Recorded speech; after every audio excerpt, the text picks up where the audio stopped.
Um, you know the storm, the secret of staying strong. Life rose from the vine. So we all know about the storm that was this week. Do you know about the storm, eh? For a moment I thought it was just me.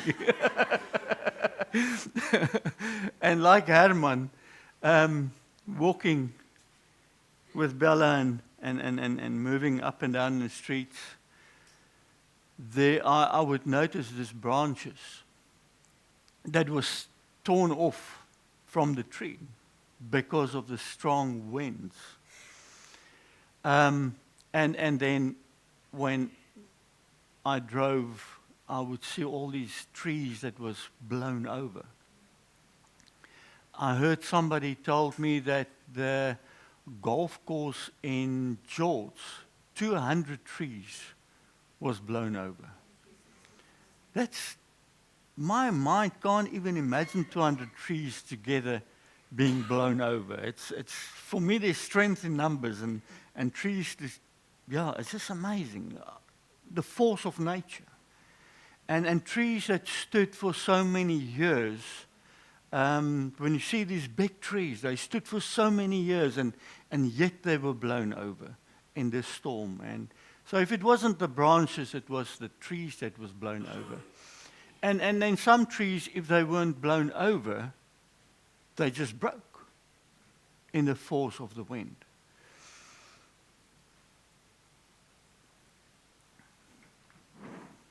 Abide in me, come and sit and listen.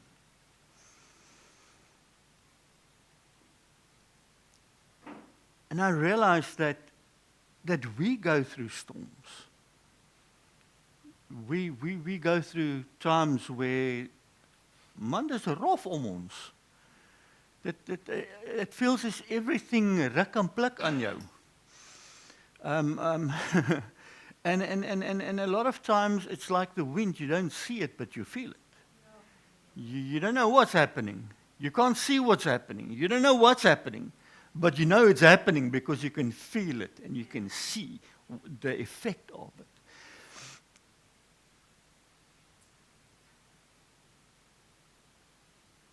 And we have a decision in moments like those. We can either abide in Christ or we can walk away.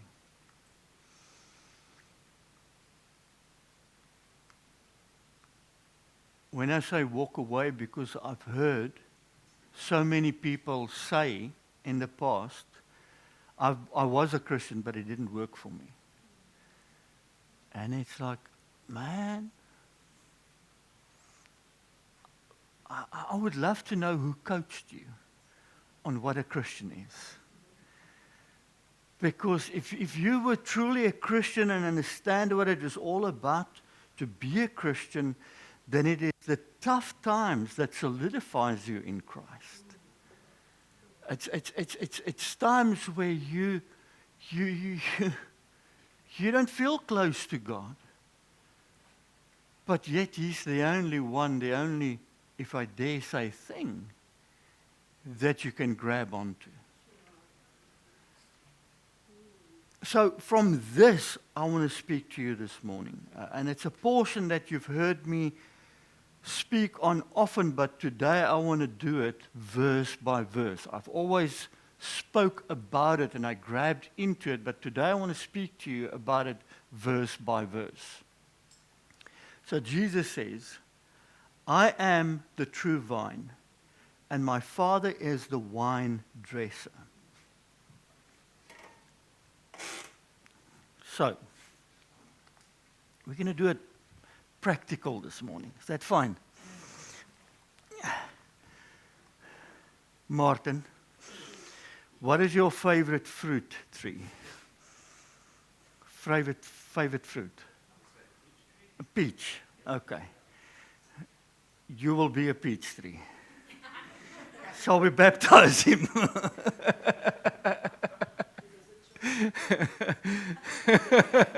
This is now a peach tree, okay? This is Martin's peach tree. So, Jesus said, I am the true vine, and my Father is the wine dresser. Now, we live in a place where we've got a lot of wine around us, so we see this often. But what is interesting to me is Jesus did not say, I am the vine. He said, I'm the true vine. See, that's the difference. It means that he is the truth.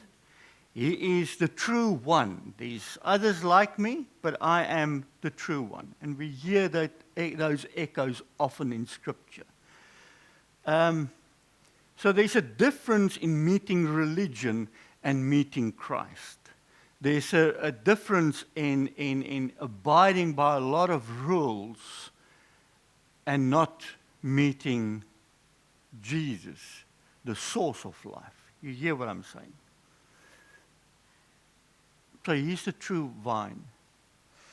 Now, there's a portion that we all know, and we all quote the verse. And it says that Jesus said to the Jews who had believed in him, if you abide in my word, you are truly my disciples. And you will know the truth, and the truth will set you free. Okay, so you're going to hear these echoes in this passage in John 15 today, where it says, Jesus said to the Jews who had believed in him, if you abide in my word, you will hear this again, abide in my word. And if you abide in my word, you are truly my disciples. You're going to hear this again. But hear what he says after that. He says, and you will know the truth, and the truth will set you free. Now the question is, now you know me by now, when I look at a passage, there's always pictures and questions that jump out for me. So for me, the next question is, what is truth? What is truth that sets you free?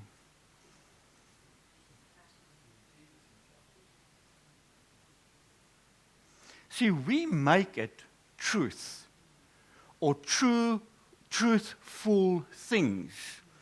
So when you attend a course, they will always start with this verse, because our truths will set you free. And it's not the truths that's in books that will set you free. Because when you keep on reading, hear what it says. It says, they answered him, we are the offspring of Abraham and have never been enslaved to anyone. How is it that you say we will become free? Jesus answered them, truly, truly, I say to you, everyone who commits sin is a slave to sin. The slave does not remain in the house forever. The son remains forever. You will hear this echo again in John 15. So if the Son sets you free, so who sets you free? Jesus. So the truth will set you free, the Son will set you free. So that truth is a person. It is Jesus. So the Son sets you free, you will be free indeed. And I know that you are offspring of Abraham, yet you seek to kill me, because my word finds no place in you. Hear that. You search to kill me. Why? Because my word never finds a place in you. Can we put it this way?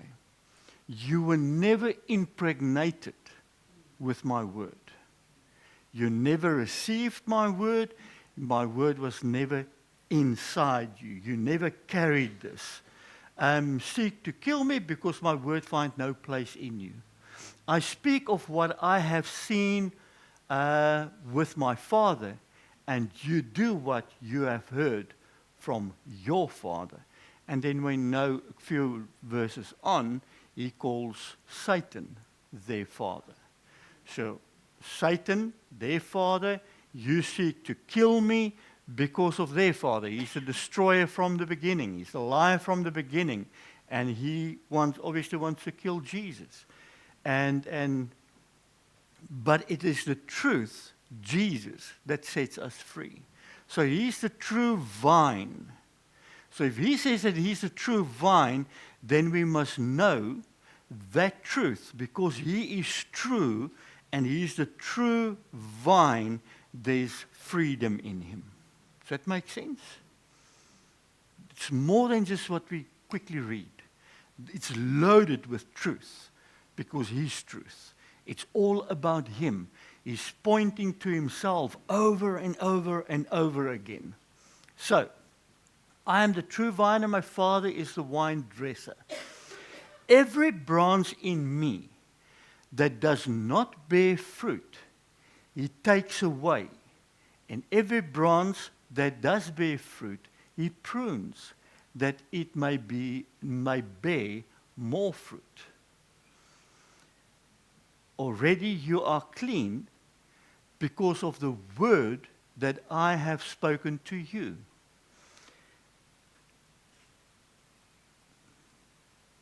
So there's two pictures here that Jesus says. He says that the branch that does not bear fruit will be thrown in fire, will be taken away and thrown in fire. But the one that do bear fruit is the one that is pruned. Okay? Now, a lot of people interpret this and pull in Christians into this and say that if you don't bear fruit, he's going to cut you out. No, it's not what he says.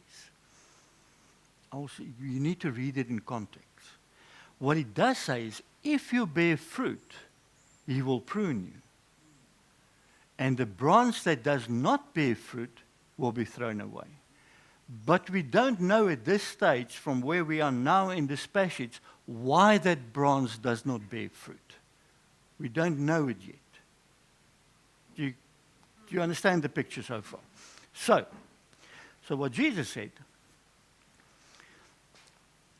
my wife gave me permission to prune a plant. The peach tree. Martin's peach tree. So,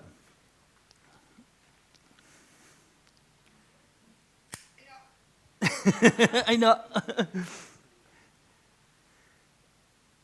So we want this plant to grow up straight, and we want it the best to be that it can be.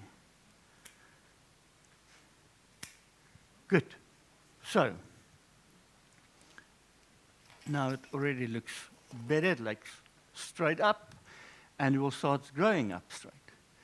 So, we hear what Jesus says. He says that the branches that bear fruit will be pruned. Have you noticed that if you don't prune or pick the fruits of a fruit tree, or thin them out, you will have loads of small little fruits. But if you pick some of the fruit out when they're still busy forming, you will have less fruit, but bigger fruit. Maar, Jaco, as 'n boer is dit reg. Dis die waarheid. So if you take some of them away, you will sit with less fruit but bigger fruit. Now what I also learned was, when I was in the Free State, the farmers told me that the colder the winter, the better the fruit in the summer. And I wonder how many of these natural laws points to spiritual principles. That when we go through tough times, when the wind ruk en pluk om ons, there's something that's been shaped and formed in us that says that, you know what, I am rooted in Christ. I am in him. And because of that, we bear fruit. But we'll get to that. So, it's pruned. Let's carry on. Bear more fruit already. But hear what Jesus says now. Already you are clean because of the word that I have spoken to you. Now, when you read this portion in English, when I say you, what does it tell you?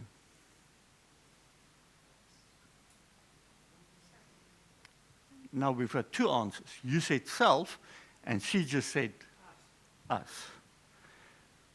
Which one is it? It's both. Because the sentence will describe in the English if the you is singular or the you is plural. But when we read it, it's you. The Afrikaans actually reads better in this portion because it describes julle and hy of my on singular. So in the Greek, this is in a plural form. So Jesus speaks not to the you, to the singular. How many times have we read this as the you in the singular? But he's speaking in the plural, you. Jesus says, you are clean already, clean, because of the words that I have spoken. So we're going to focus on the you and the singular as well. So there's multi-layers that you're going to experience today. So keep up if you don't put up your hand. Is that fine? Abide in me. So here comes a new portion. Because he started off about cleaning, and now he says, abide in me. Remember the branches that's separate will be thrown away, all that. He says, abide in me, and I in you. That you is still plural.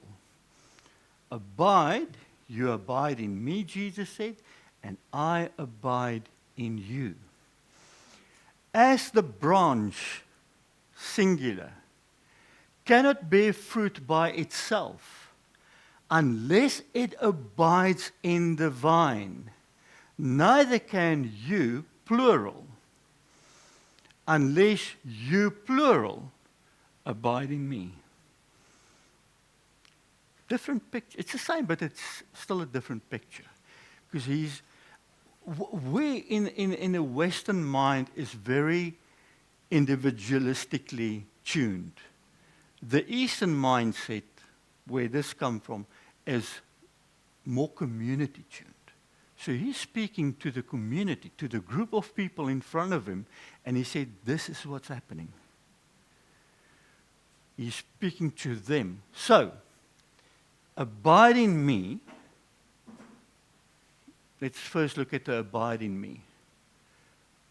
The abide in the Greek, meno, which literally means to abide, continue, dwell, remain.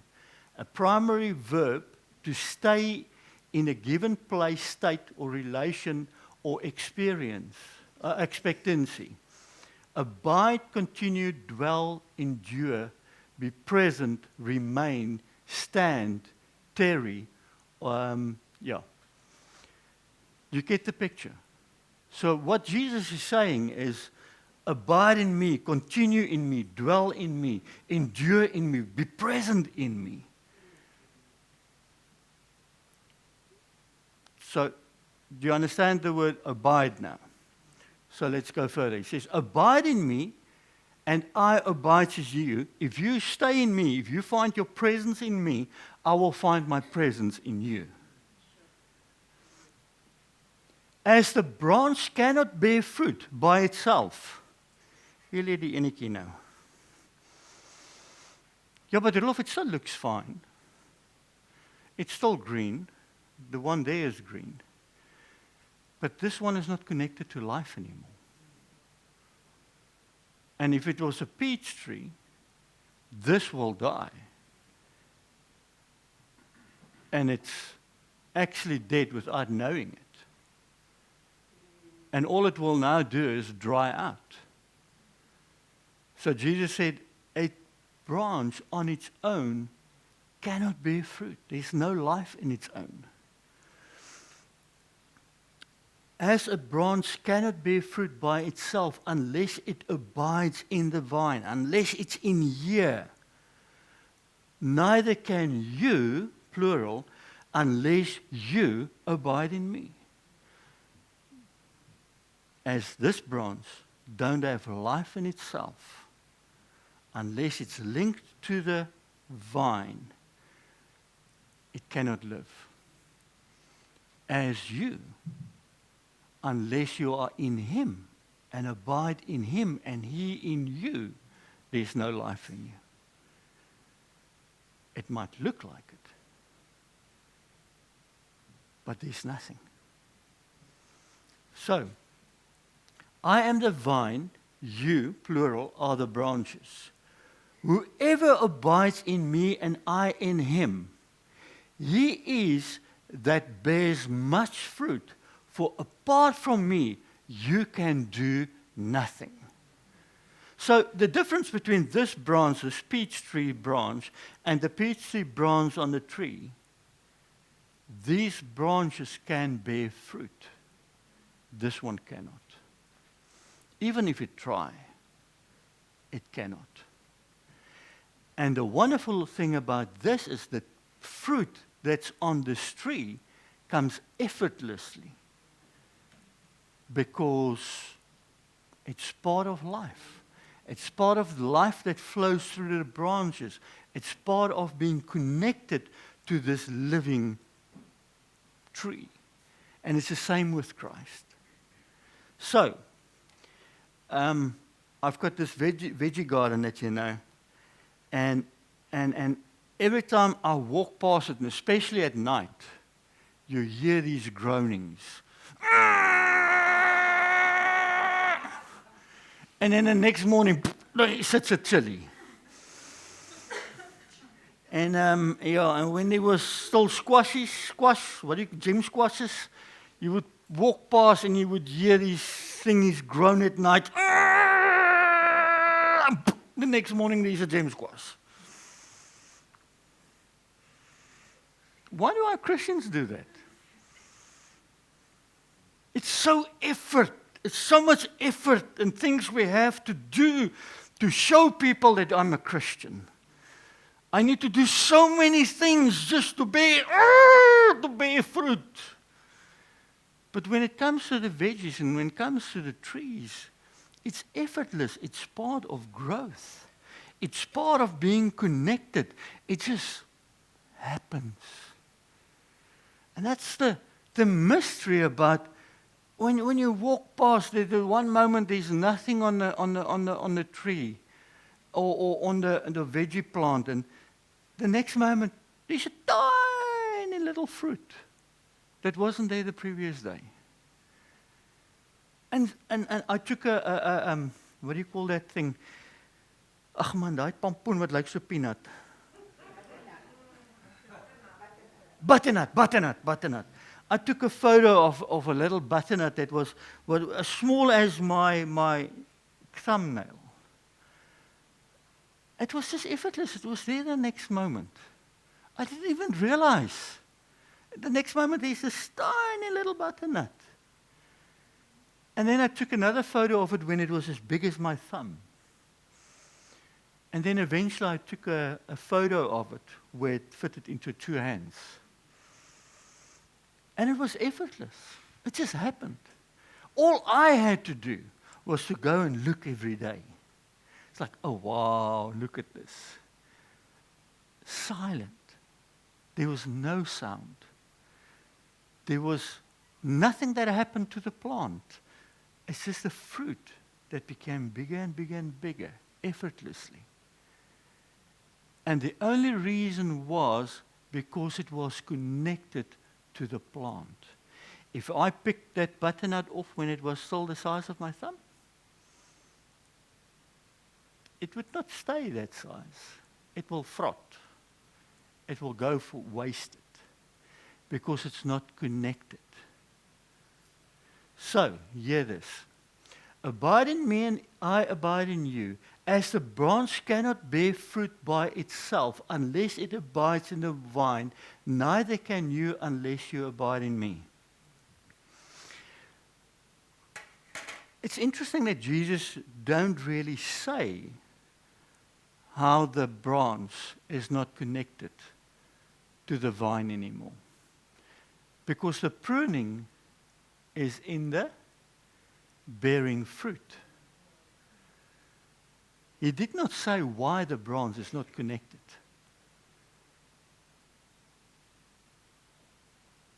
And those are the branches that's going to be thrown away. Now, when you take your Bible and you look at John 15, there's context to it. If you take, because we always forget the context, don't we? Matthias, Marcus, Lucas, Johannes, John 15. So when you start at chapter 13, we see that Jesus washed the feet of the disciples. And he served them.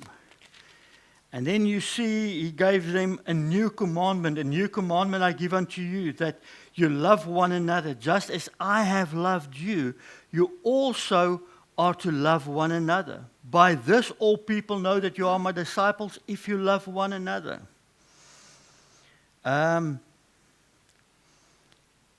Couple of verses before that, he spoke about the one that was going to betray him, that did betray him. So we see that there's a difficult time that they're moving in now. They just washed his feet, or he just washed their feet. Judas betrayed him. And John is the one book that took the longest to take Jesus to the Garden of Gethsemane, because there's a lot of teachings that's happening here. And so Jesus told this story in a time of turmoil. He told this story in a time that was very difficult for him, knowing what was going to happen to him in a couple of hours' time. But he still prepared his disciples for what was coming. If there's difficult times, stay connected. Because if you're not connected, then you don't have life. Stay connected. So when you carry on, you see the unbelief of people. Just before chapter 13, that people are, what will happen to those who are unbelieving? Jesus said, it is not I that will judge them, but my words that will judge them. And it's their decisions that will judge them according to my words. So those who are not saved will go to hell, not because because Jesus was a hateful God, but because they never picked him. So keep that in mind when we talk about it. Then we see in chapter 14 that I am the truth, and we spoke about the truth. And then he speak about the end of 14, he speak about the Holy Spirit that was going to come. And then he speak about the vine, and then we see the working of the Holy Spirit. So he put that in between, and then we see that he overcome the world, and then he did the priestly prayer, and then he was taken to be crucified. So this is a time that he prepared his disciples. He knew that they would run away. Remember, the one even ran away naked when they took Jesus. So it is as if he told them, it's okay to run away. Don't run away from me. It's okay to run away. It's okay to be scared. It's okay to hide away. But do not hide away from me. Because if you hide away from me, then you don't have life anymore. You cannot bear fruit anymore. And we will see that. I'll show you that now.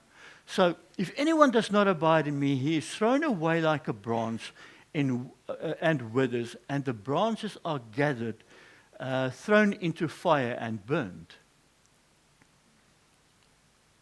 Elmie, hy wil jou nie werk nie. Vers 7, dankie. If you abide in me, and now hear the difference. The whole time it was, if you abide in me and I abide in you.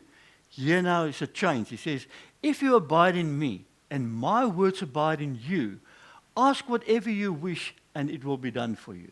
So there's a word that you need to abide in. And my words abide in you.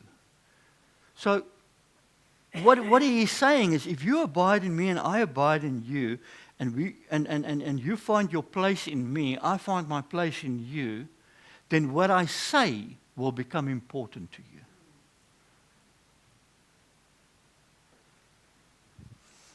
But this my Father is glorified, that you bear much fruit, so that you will be my disciples.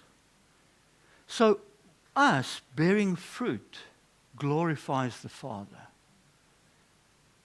So us being in Jesus glorifies the Father. And us being in Him makes us His disciples. Does that make sense? The fruit is natural of the state that we are in. Verse 9. As the Father has loved me, so have I loved you. Abide in my love. It's the second one now. Abide in me, I in you, then my word will abide in you, but you also need to abide in my love. Why? Because it is love that pulls us together. Paul writes and he says that we are bound or bind together by love. So it is love that's the glue that brings us together with Jesus. Remember the way in the beginning, the Shema, that you shall love the Lord your God with all your heart, with all your soul, with all your strength. And then Jesus comes in the New Testament and he puts mind with it. So what is he saying? With all of who you are, you need to love God. And then he says, you need to bind this to your forehead, you need to bind it to your right hand, and you need to put it on your doorpost and at your gate. What is he saying? Everything you think must be from a place that you love me. Everything you do, the right hand, bind it to your right hand. Everything you do will speak of you love me. And when you walk out the doorpost, it will remind you of who you are when you go into your yard. But when you even go further through the gate, it will remind you of who you are, and that mindset and what you do, you need to do out there so that other people can see it. And he says, and then it does not stop with you. And then he says, teach this to your children, Marius. He says, whether you walk, whether you sit, whether you sleep, you teach this to your children, because this is a generational thing. So bearing fruit is not just for you. It's a generational thing. It flows to your kids. It flows to generations. But if they see that this is effort, why would they want to have part in this? If Christians are always tired of performing and doing stuff, why would you want to be part of it? When the storm comes and shake, and I'm tired already, what will I do? I'll give up and walk away. But if the storm comes, and I am grounded and rooted and abide in His love, I'm part of Him because I love Him, and because I know He loves me, who can take me away? Who can take me out of His hand? Because I love Him. Abide in His love. These things I've spoken to you, that my joy may be in you. Hear that.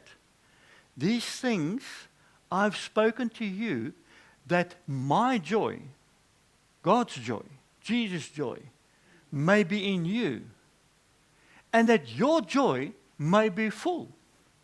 So your joy and my joy can only be full, come to its fullest, if He pours out His joy into us. Otherwise, the joy that we have is a perceived joy. The same as truth. We can have a perceived truth. But that is if your truth is an idea or book knowledge. But when truth is Jesus, it's a person, it can only be Him. And it's not perceived truth. What He is truth. And it's the same with joy.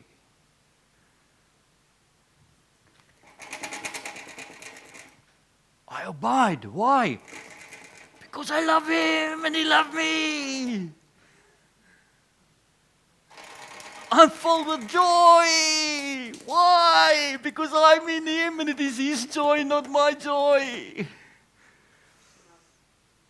That's it. It's easy. But we make it so difficult. And there's no effort for this branch to be in the part of the plant. It was created that way. God created you to be part of Him. This is my commandment. Okay, so there's now a commandment. We need to abide in Him. He abides in us. His word then abides in us. We need to abide in His love. And now He comes and He says, but whoa, there's a commandment. This is my commandment, that you love one another as I have loved you. Back to the Shema. Love the Lord your God with all your heart, with all your soul, with all your mind, with all your strength, and your neighbor as yourself. So Jesus came in John 13, verse 34 and 35, and He said, a new commandment I give unto you, that you love one another as I have loved you. And by this all people will know that you are my disciples, if you love one another. So what is the fruit? Oh man, I love you, I love you, I love you. Oh man, I love you, I love you, I love you. When people look at us, they need to see love. They need to see that we love God, the one that we are growing from. But He also needs to see that we love one another. And that we're there and for one another, looking for one another, looking after one another, being there for one another. It says, a new commandment I give unto you, that you love one another. And if you love one another, by this all, people will know that you are my disciples. That's the fruit. That's the fruit we bear.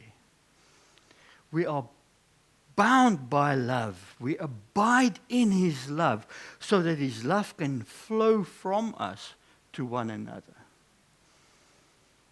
And then it needs to flow from us to the world. It needs to flow from us to bring the others in. That's it. So, greater love has no one than this, that someone laid down his life for his friends. You are my friends if you do what I command you. No longer do I call you servants. Does that ring a bell now? For the servant does not know what the master is doing, but I've called you friends. For all that I have heard from my Father, I've made known to you. Does that ring a bell? Something about the truth story that we read this morning? It's connected. But now, remember I said that we can hide away as long as we don't hide away from Him. We can run away as long as we don't run away from Him.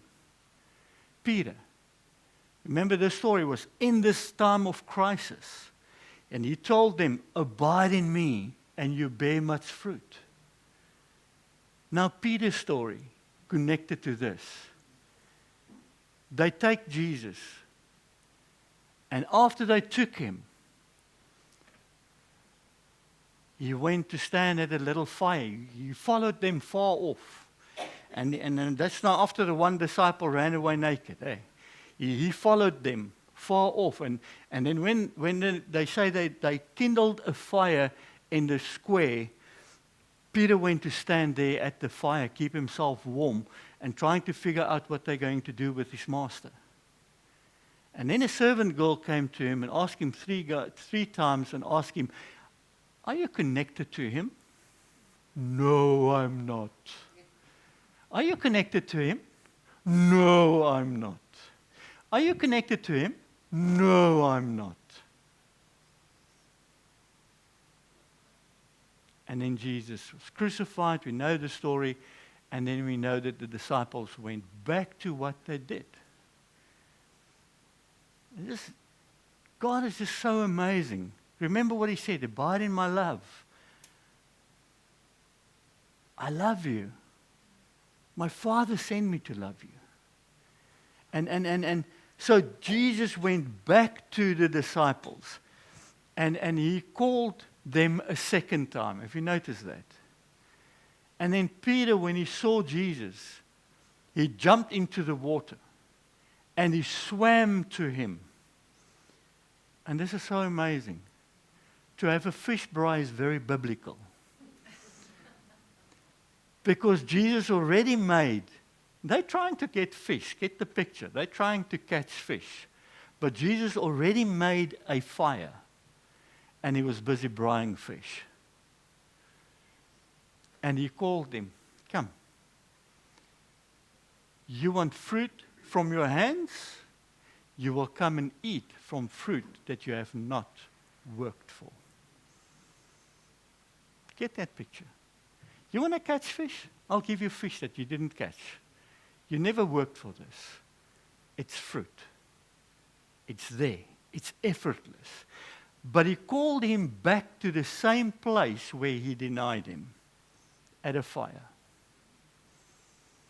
And now Jesus asked him 3 questions. How many times did he deny him? So he asked him 3 questions. "Peter, do you love me?" In the Greek, "Peter, do you agapao me?" Perfect love. Peter answered him, "Lord, you know I phileo you." Brotherly love.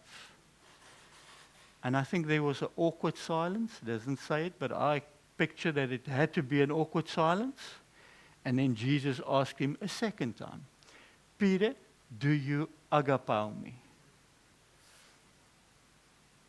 And then Peter answered, "Lord, you know I phileo you." And then I believe there was an awkward silence. And then he said, "Peter, do you phileo me?" And then Peter said, "Lord, you know everything. You know that I love you like a brother. You know that I love you with phileo love." And he's rooted and grounded back in Christ because of love. And every time when he challenged him with love, he said to him, "Go and feed my lambs. Go and look after my lambs." Every time he points out his future and his calling from that place where he was rooted in.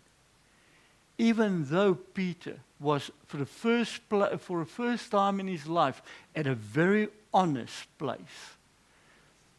He was a dude that always like, no, they're not going to take you. We will protect you.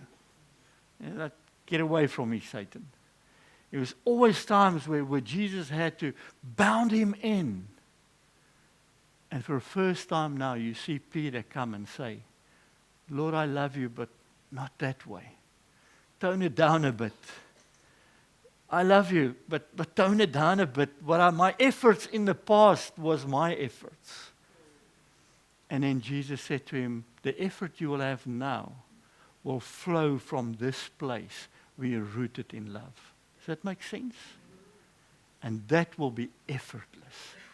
And then you see the same guys that were scared, all the disciples, they were scared, but yet they all died. They gave their life because they believed.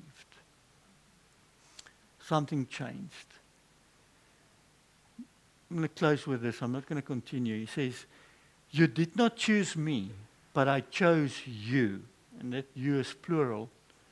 And appointed you that you should go and bear fruit.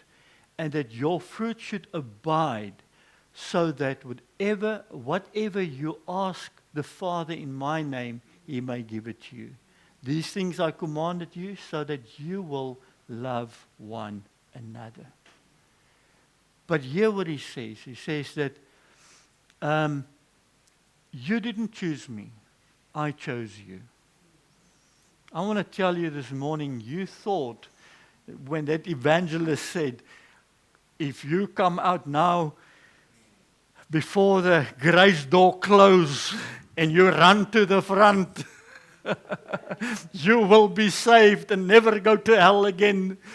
You think that you made a choice for Christ. He picked you already. That grace door is never going to close as long as we are alive on this earth. That grace door will always be open. He picked you. All he says, abide in me. Be glued to me through love, as I have loved you. Bear the fruit spontaneously. And when you bear the fruit, your fruit should abide.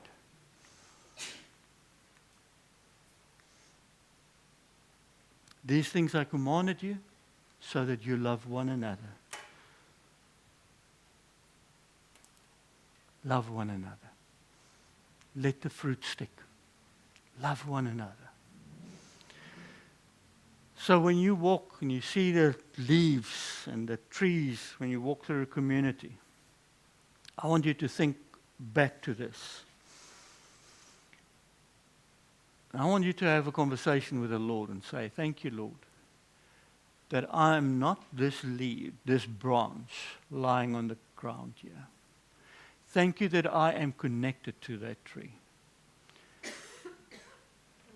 But because I love my brethren, I want to bear fruit that if people eat of it, they want to be connected to you. And may that be your heart this week. A fruit tree does not bear fruit for itself unless to multiply. How does it multiply? You eat the fruit en jy spoeg die pit daar aan die kant uit.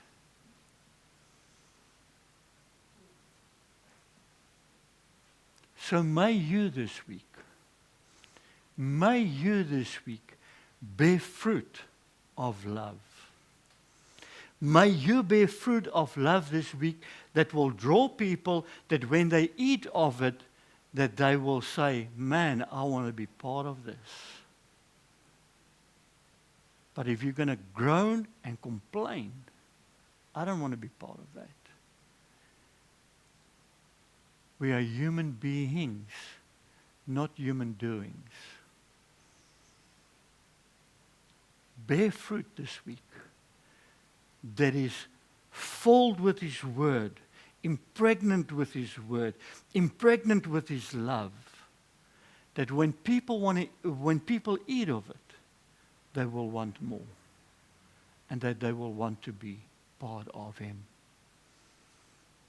And when they're part of Him, a new commandment He said, I give unto you, that you love one another. By this, people will see that we are His disciples. Run, but do not run away. Hide, but do not hide from Him. Father, I thank you for every person that's here today. I thank you that because I know that there's not one sitting here today that have not gone through a difficult time. some more than others, but all in its own very difficult times. And Father, I thank you, I thank you, I thank you that by your grace, by your love, we still abide in you. And Father, I pray that you will pour out into us a love for you, that we will just hold on to you because we love you and for no other reason.